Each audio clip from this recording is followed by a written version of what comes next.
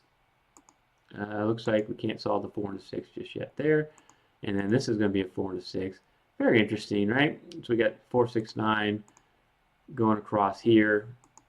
And we got, looks like also a 4, 6, 9 going across there.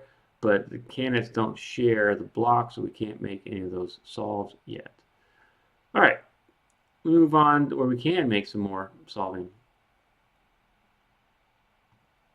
So let's look at across rows 7, 8, and 9 down here.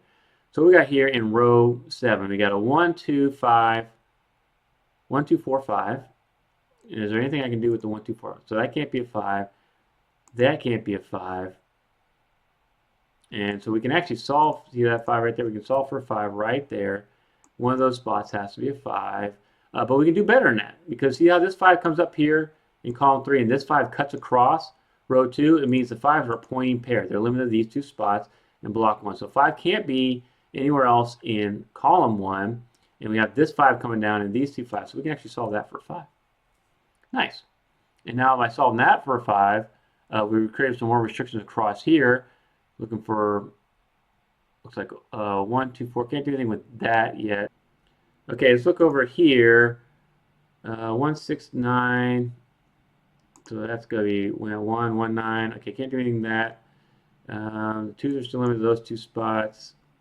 Can't do anything with that yet. And so you just kind of grind away. I think it's not so like clear-cut solve path where you're just going immediately from one to the next to the next. But we should still be able to work through this and not have to make any marks in the grid, which is what the key is to this whole puzzle. All right. So we're looking for across. Let's look up column. No, that's not going to help us. I think we got this 1, 2, 4 here. So the 2 is going to be in one of those 2 spots. And so this can't be a 2. That can't be a 2. Here's your 2. So now you're looking for a 1, 4 across there. 2, 2. There's your 2. And now we can finish out the 2. So I think the key here is finding the heavily restricted candidates and just kind of finish them out in the grid. And that will leave us with our, the 4, 6s, and 9s, which seem to be the ones that we don't have that many of. 6, 6. So 2 spots for a 6 there. All right. What did we just fill out? We filled out some more right here. So what do we got? Look at column 1. 1, 4, 1, 4, 5, 9. So 4, 5. That's a 1, 9. 1, 4, 5, 9. I can't do the solve there yet. Okay. And what we have here, you're still looking for 4, 6, 9. Can't do that solve yet. You're still looking for the 1, 4s there. Okay. Let's get some move on here. And so I did the 2s, I did the 8s, did the 5s. I'm looking at the 4s, the 7s. Yeah, I think the 7 is the next one, because we got 7 here, 7 there. That's only one spot left for a 7. And now we know this was a 7, 9, so there's your 7, that's your 9. And we have knocked out all the 7s. Great. So let's get back down here. See how this 1 cuts across? And so the 1s are a pointing pair. So 1's pointing pair up here to block 3. That's a 1 there. There's a 1 cutting across. This has to be a 1. And so let's go right here. We're looking for a place for the 4 and a 6, right? So there's your 6, and this has to be your 4. And so now we're putting some more 6s on this grid. And this is going to now give us kind of the key. 6, 6, 9, 9, and now we're 4 and a 4. So we got to be able to solve all of that pretty quickly by getting that 1 right there, getting this 4 right here. There's your 4, there's 1 right here, and now we can solve that for a 1. And moving across, we got 6 and a 9, 6 and a 9, Can't solve that just yet. And this looks like 4 and a 6. Okay, but we got this 9 here, so 9's our pointing pair. Means this has to be a 9 right there. Cool, 9, 9. Only one place left for 9 up in block 1, so we got that 9. This creates a full house for us. So there's your 5, there's your 5, there's your 4. To finish off this 4, 5, 6 that was there, if you remember that. And so now we can go for a 4 and a 6 here. So we can come back and finish off the 6 and the 1. All right, we're getting near the end here. So we'll start with the full house. What's missing? A 6. Like I said, we've been working these 6s. So I'll come immediately over here and cross that and get that for a 6 and that for a 9. And I'll come back down here and there's no 9. So we can mark out that 9 and our last digit is a 4. Please let me know in the comments what you thought about this solve or how well you did. Thank you so much, Harold Nolte, for letting me feature this puzzle on your channel. I love collaborating with you. Check out Smart Hobbies sometime if you want to see more cool solving like this. Thank you so much for watching.